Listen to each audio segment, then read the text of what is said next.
मत मौसा बोली डाकिले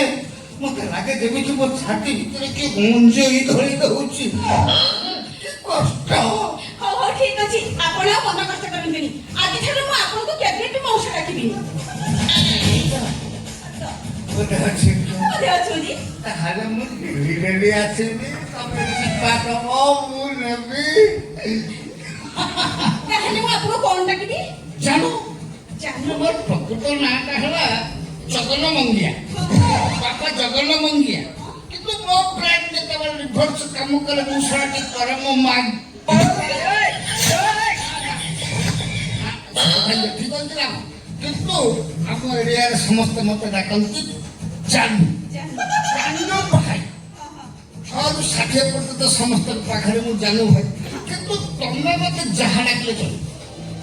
पुराता नाला डाकिले हाउ ठीक अछि आज ठार मु आपन को जानू डाकिबी तो गोटे कंडीशन कोनी के कंडीशन जानू डाकियो बोले आपण रहिबोनी से आपण के दूरत्व मेंटेन कर तमे तमे जते निजर पळिया आछ आपण नाही तमे जानू जानू भाई हो हेला मु राजी मु आज ठार तमे बोली कर अच्छा मत आगो प्रेशर दबो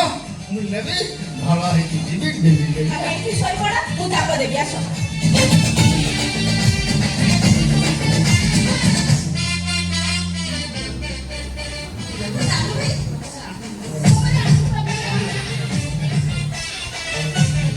मो आग तुम देहरा जानबा को छौ तो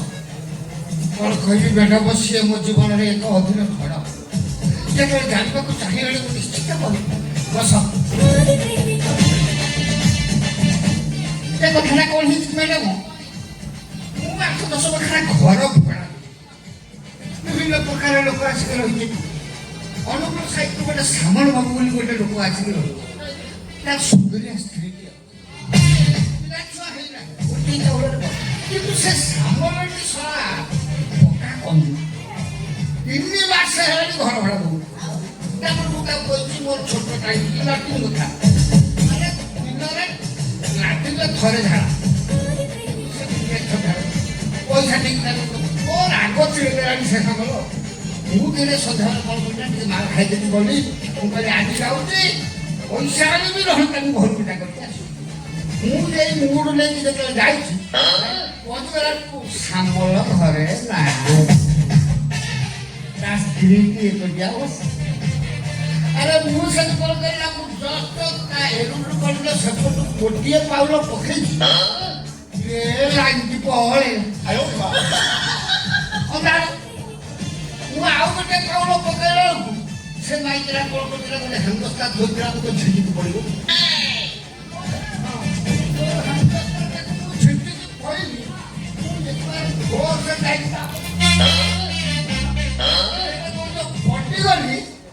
मो दांत आउ ता गाल